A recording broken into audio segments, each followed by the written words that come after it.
I was pregnant and then my brother was showing. So my oldest girl, there was her father, and his parents live here. We both grew up here in Lindsborg, so Stayed there a day. There's When did he go through stayed a bunch of apartments. 2007 2 nights. 2010. Or 2 days.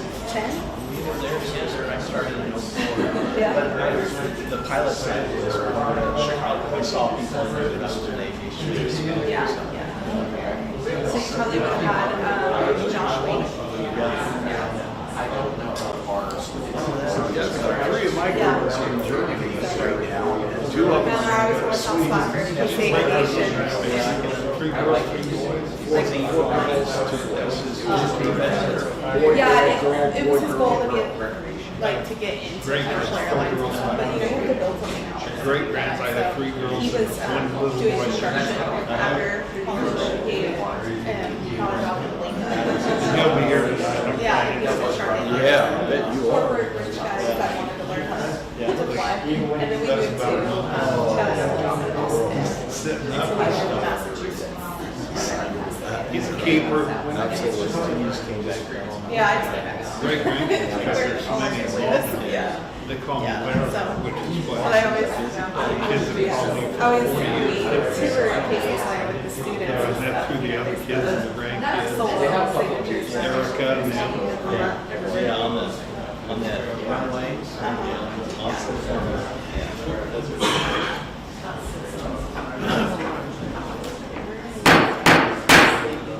Call this meeting to order of the Lindsborg City Council and would ask you if you are able to please rise for the Pledge of Allegiance. I pledge allegiance to the flag of the United States of America and to the republic for which it stands, one nation, under God, indivisible, with liberty and justice for all. Thank you very much. Please be seated. And this evening, we are honored to have Pastor Kathy Fitzgerald with us from the Trinity United Methodist Church. And I'd like to recognize her and come on up. And she's going to pray this evening. Let's pray. Thank you for this opportunity.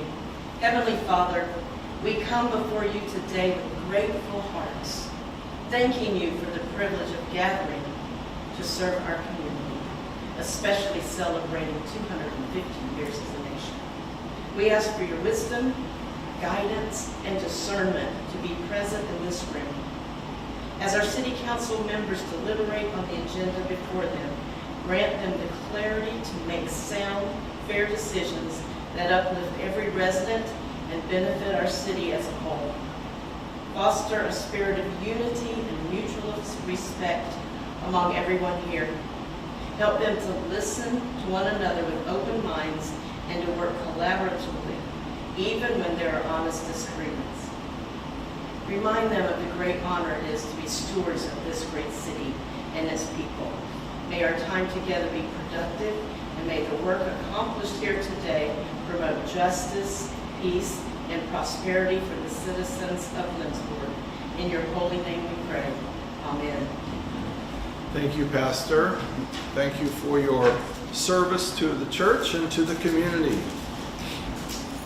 Next, we will turn our attention to item number 3, public input. I don't believe we have any public input this evening. Thank you.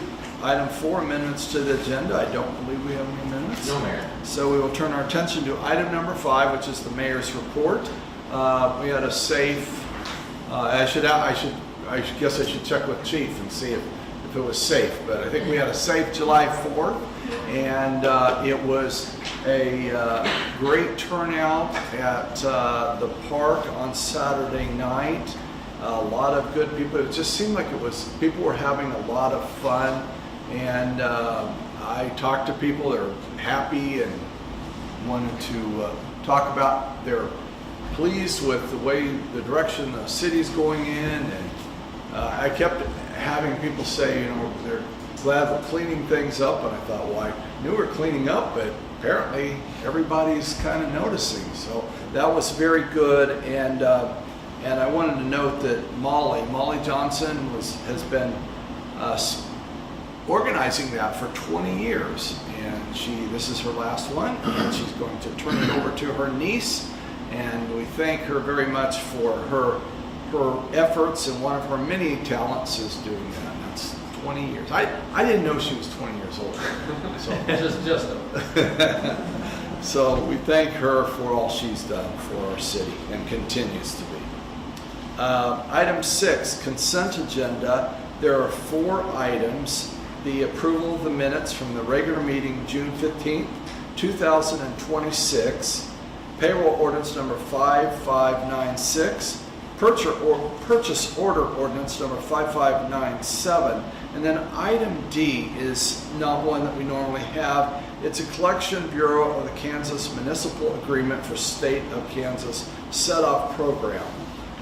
If you want more information, we can have Tanner speak to it, but what it is, this was passed back in November of 2025.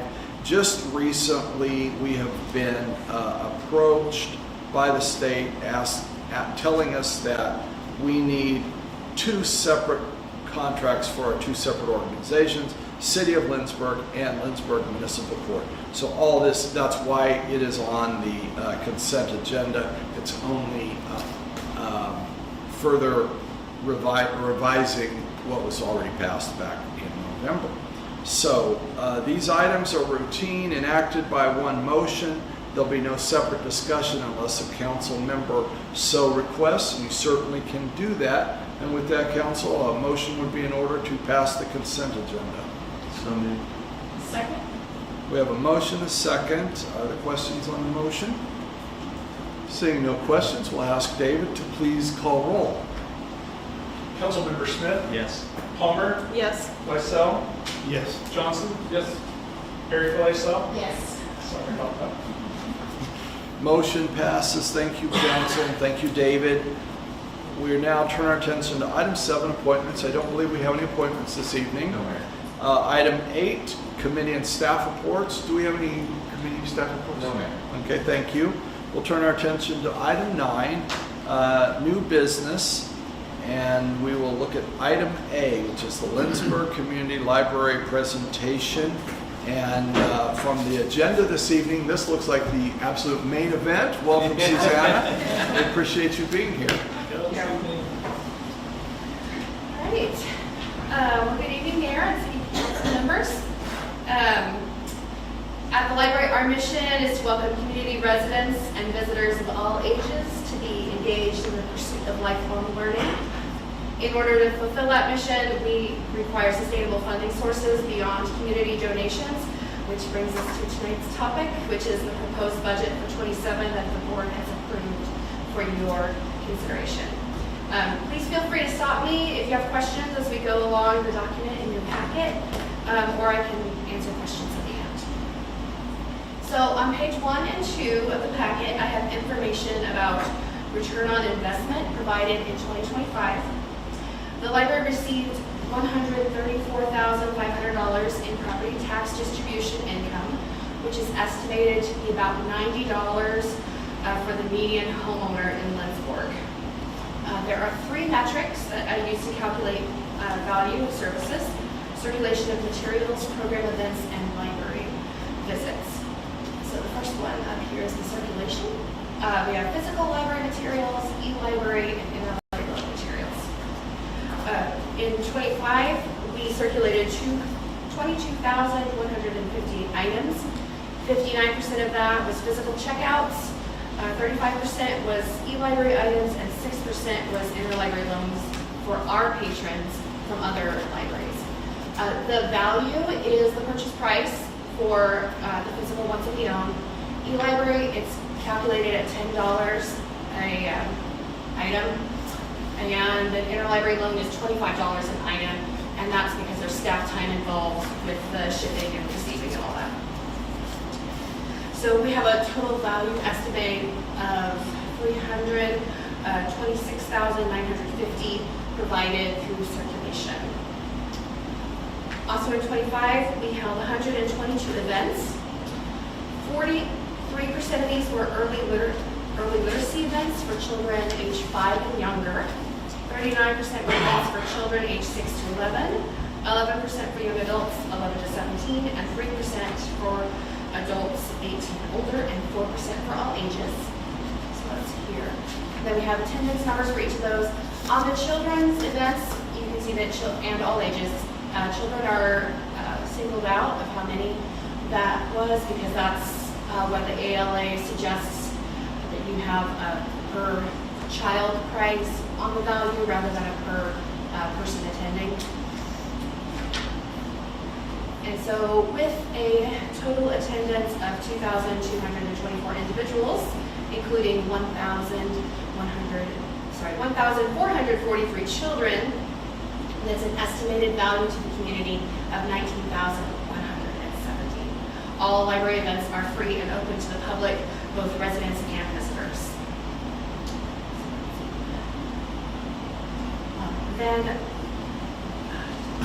So circulation and program attendance have estimated values that are easier to determine. Visits are difficult. However, just with the circulation and program attendance, the library has a 257% return on investment through those two metrics alone. In 25, there was an estimated 13,981 visits to the library. Sometimes we have patrons who come for a variety of reasons. We have free Wi-Fi and public computer access that people use. People come and they're printing off legal documents, job searching, creative projects. There's people who don't have internet at home, so they come and they sit and watch YouTube videos where it's cool. There's all sorts of different things that people do with that. Black and white printing and copying is available for 10 cents a page. So there's quite a few people who come in for legal documents that need to be printed off, for courts, for IRS, selling or leasing housing, all that sort of thing.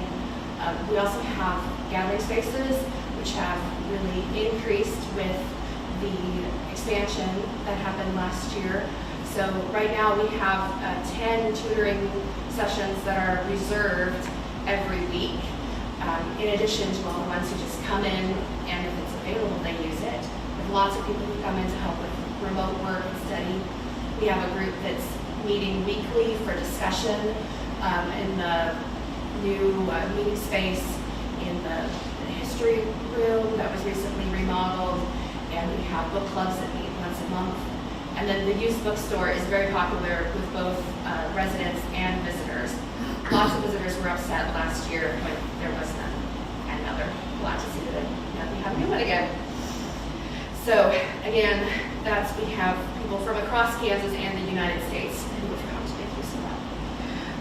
And all of this is a huge deal because we were closed in a limited layout. We were only closed completely for 1 week last year, but we were 4 months in half of the original space while we had construction going on, so that we were able to provide as much as really quite excellent. There we go. So on page 3 of the document, I have general information about library tax levies. So this is from the 26 adopted budget. You can see that the general fund, it has its own line, and there's other lines, and then the library has its own line. So the library is only funded through that library mill levy line. It doesn't have any other city tax funding sources. And then there's some information about library tax levy statutes that there are. Here we have, there's our proposed budget. You can see there's a lot of zeros. So there's lots of zeros up here. And that is because all of those are variable items and they're not budgeted because they're not guaranteed. There's 2 items that have significant changes. One of them is the Sickles Grant and Aid, and one of them is the request from the city for property tax distribution. So Sickles Grant and Aid is a guaranteed thing. It's not a competitive grant process. It's based off of 3 different metrics. It's There's a base grant for every member library of the South Central Kansas Library System. And then there's an additional grant based on how many patrons you serve that live outside of the service area, which would be outside the city limits. And then also based on how many interlibrary loans you provide to other libraries. We originally estimated the 2026 budget at $20,000 when we approved, presented the budget last year that got approved. But once I submitted some statistical data for 25, we received notification that grant and aid for 26 would be $13,800, which is a significant decrease. It's a decrease of $6,200. So I'm hopeful that this is just because it was a one-off fluke that we weren't able to provide as much interlibrary loan while we had that construction project going on. However, the library board wants to continue estimating conservatively in case it's an ongoing trend rather than a one-off thing. So that is part of why there's more funding requested from the city. If it ends up that we do get increased funding again in 27, then the flexible spending items that we didn't give increases to in this budget would be funded through the additional sickles money that we would get. So things like technology, programming, library materials. And then the city property tax distribution is a request of $166,500. It's an increase of $15,000 over last year. And this is the sickles decrease, but also rising costs. So in October, I will have been the director for 14 years, and I used to be able to buy books for $20 or $25. Now books are $30 to $35 for the same quality. Insurance rises, utility cost rises, so a lot of that is that. We also used to have children's programs where we would have 3 kids come, and a big event was 10 children. This summer, I've had story time programs where the average is 20 kids, and I've had as many as 38. So that requires a lot more to be able to meet that demand.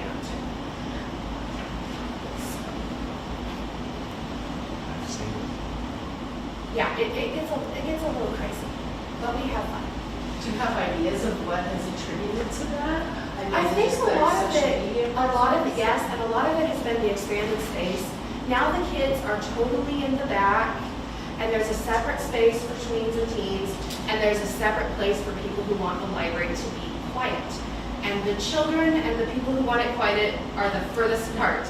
So that's with the expansion and remodel that has really helped with that. And people at the front have said, "Oh, it's so quiet." It's like, yeah, that's because you're not back here. So, but yeah, that's the building has really made a difference. We've got a lot more people.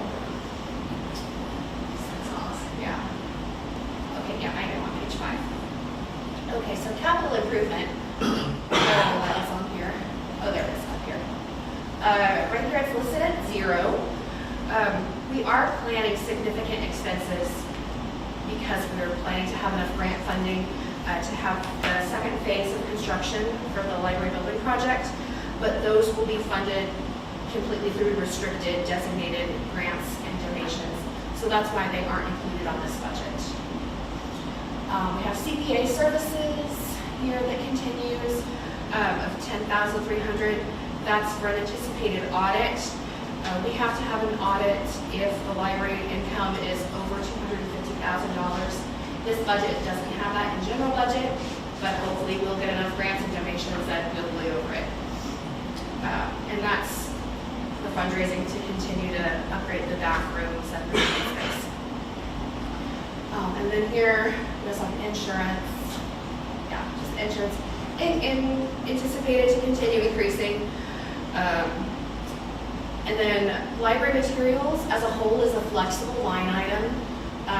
So that's where we can, oftentimes people will give specifically to library materials, and then also if there's line items like utilities or insurance that go high, we can not buy as many books.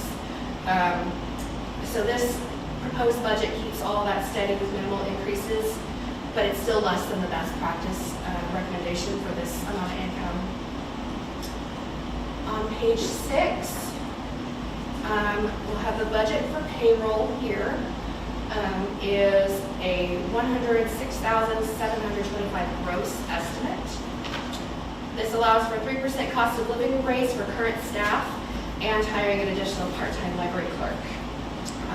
With our current 4-member staff team, we have a full-time equivalent of 2.4 positions, and the budget allows an increase up to 2.8 full-time equivalent. And also, this is again, it's lower than best practice recommendations. Even with the requested increases, it's $4,000 short of the recommended range.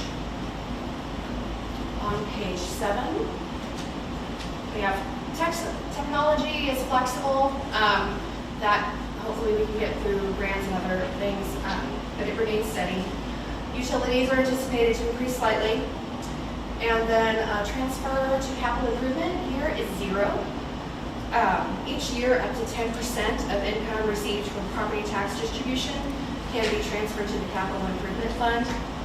For this requested budgeted amount, that would be $15,150 or less. If we get more property tax distribution funds than anticipated, or if other line items don't require the full amount, then the board would put money into that, either for the building project or for rebuilding the capital improvement funds for future needs.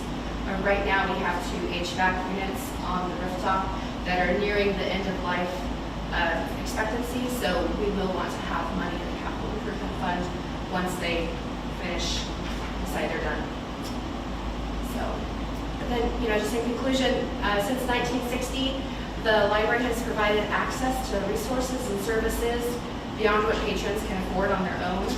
The need for library services, including reading materials, technology access, program events, gathering spaces, and more, continues to grow and expand. We're excited to see how the library building and expansion and remodeling project is already enabling the library to increase services to residents and visitors, and we look forward to serving our community well, partnering with others to be a thriving contributor to the excellent quality of life available in Lindsborg. Thank you, Susanna. Are there questions for Susanna?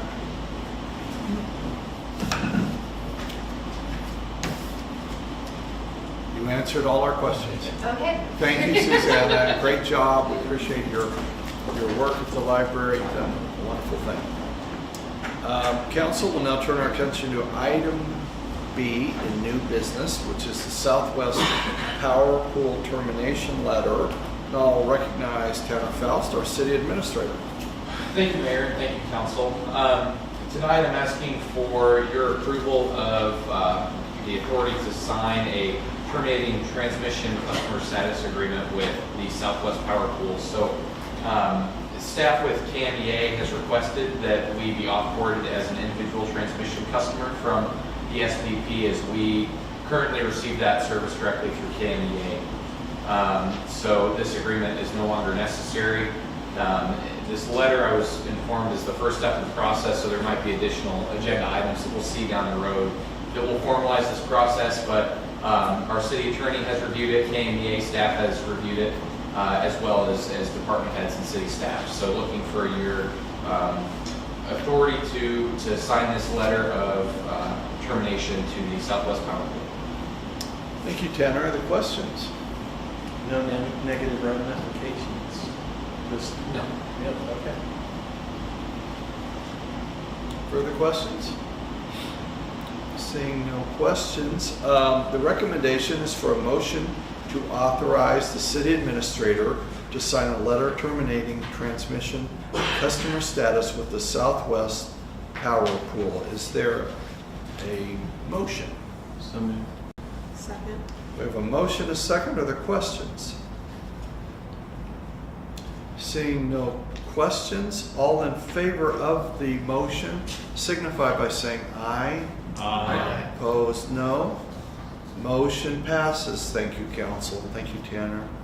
Item C, abatement mowing service bids, and I will recognize Milton Collins, our Community Development Director. Welcome, Milton. Thank you, Mayor. Good evening, council. If you would remember, on last council, I came before you to have a motion for a mowing bid. The discussion happened, and we decided to come back and see if there is local bids in a lower amount that we can come up with. Once the bid was posted, we did receive 2 bids. One from Brian Flax Mowing here in Lindsborg at the bid amount $125 rate for abatement mowing. Then we also did get one from Champion Property Services out of Salina for $95 an hour. Pending his insurance paperwork, we have not to receive that. Brian Flax, as of right now, he is current and he's up to date as far as everything goes there. Staff would recommend awarding the bid to Brian Flax at the cost of $125 with the contingency to use Champion Property Services of Salina at the cost of $95 per hour if the primary bidder is not able to complete services. Thank you, Milton. Questions? I have one. Brian Flax's rate is $125 per hour. Correct. Yeah, okay. Not per lawn, because I noticed that Yeah. too, that I think it was Champion just the says air. per hour, but Flax just says a 125 rate. Yeah. So, but that is per Said hour, rate. not per lawn, okay. Sorry. Salina includes travel time as well, so you're calculating about 40 minutes from Salina and back, you're Right. charging for. Yes. How often will you use this service?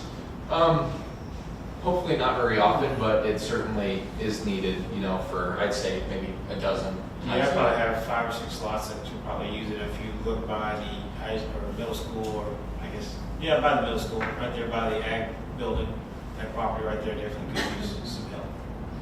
And when it's used, it's probably a big job. Exactly, it's not an hour job. no. The travel time was considered in the recommendation, as well as our procurement policy has a 10% flexibility for local bidders. So if the local bidder is within 10%, then we award it to the local bidder if they're qualified. So, and also wanted the contingency in the recommendation as well. It's getting pretty late in the year, so we want to have the ability, if one of them is not able to perform, we can have the other contractor provide services as well. I mean, ultimately, the cost Goes back to the owner. It's through a lien against their property? How do we do that? They will be invoiced first, and then if they do not pay that within a certain amount of time, we will add it to their taxes. So we'll just send it as a special assessment to the county clerk. Thanks for taking extra time and reaching out locally. Yeah. Any further questions? Thank you, Melvin. Thank you. Okay, council, the recommendation is they recommend awarding the bid to Brian Flax at a cost of $125 per hour with contingency to use Champion Property Services of Salina at a cost of $95 per hour if the primary bidder is unable to perform and does not meet the required conditions as defined in the RFP. Is there a motion? So moved. Second. There's a motion, a second. Are there questions on the motion? Seeing no questions, I'll ask David to call roll, please. Councilmember Larry Lysell, Okay. Yes. Palmer, Yes. Smith, Yes. Erica Lysell, Yes. Johnson. Yes. Motion passes. Thank you, council, and thank you, David. Council, I don't believe we have any need for executive session this evening. Is there other business to come before us? Seeing no further business, we kept this agenda just a little bit light in anticipation that we might have to come back and talk about more budget issues. So this has gone very quickly. Thank you to your efficiencies, and we seeing no further business. If there is a motion to adjourn. I'll second. We have a motion. We're lost without Kristen here. I know, right? Someone's got Nobody to, knows what to do. yeah. All, you've heard the motion to adjourn. All in favor, signify by saying aye. Aye. Opposed, no. We are adjourned. Thank you, council. Thank you, Susanna, for being here. Thank you, Mr. Mayor.